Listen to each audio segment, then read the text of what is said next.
Picture yourself in a boat positioned directly over the Mariana Trench. You lean over the edge and drop a regulation bowling ball into 11 kilometers of dark, churning ocean. If you've ever held a bowling ball, you know it feels dense, built to collide with heavy pins and stay firmly on the floor. It's natural to expect that kind of weight to plummet straight into the abyss. But the weight of a ball doesn't change its size.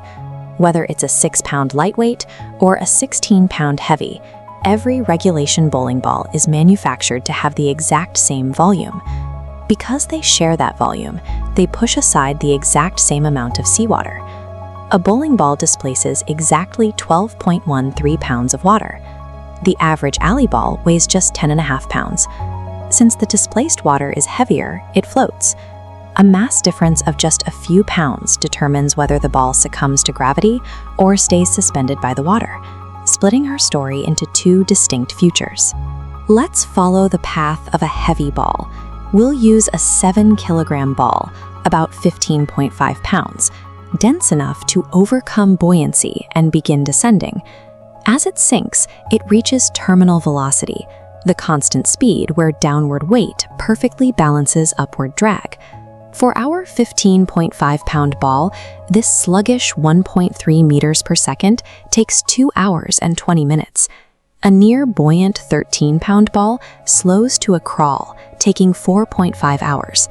Water resistance transforms what we might imagine as a rapid plunge into a slow, multi-hour descent through the dark. We can see the impact of density by imagining what happens when we increase the mass of the ball while keeping its size exactly the same. A bowling ball made of solid iron would reach the bottom in exactly 30 minutes. Using solid lead cuts that time down to 24 minutes. A sphere of solid gold would make the trip in 18 minutes. However, a gold ball of this size would weigh more than the person throwing it and cost over $10 million. To reach the physical limit, you would need solid osmium, the densest naturally occurring element. It would weigh 250 pounds and slam into the trench floor in just 16 minutes. Even with the heaviest natural material in the universe, it still takes more than a quarter of an hour to reach the bottom of this 11-kilometer canyon. But if you dropped that average 10.5-pound alley ball, it's still right where you left it, bobbing on the sunlit surface. Since it floats, it completely escapes the vertical pull of the abyss. Instead, it is at the mercy of the horizontal forces of global ocean currents.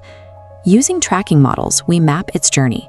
From the Mariana Islands, it drifts past the Philippines, sweeps north along China, and hooks east off Japan. It then begins a massive voyage across the Pacific. 3.5 years later, it approaches California. The ocean's surface acts as a globally interconnected conveyor belt, moving objects across thousands of miles of open water. If you traveled to Los Angeles and set up 10 pins in a sheltered cove, you could theoretically bowl a 6,000-mile strike.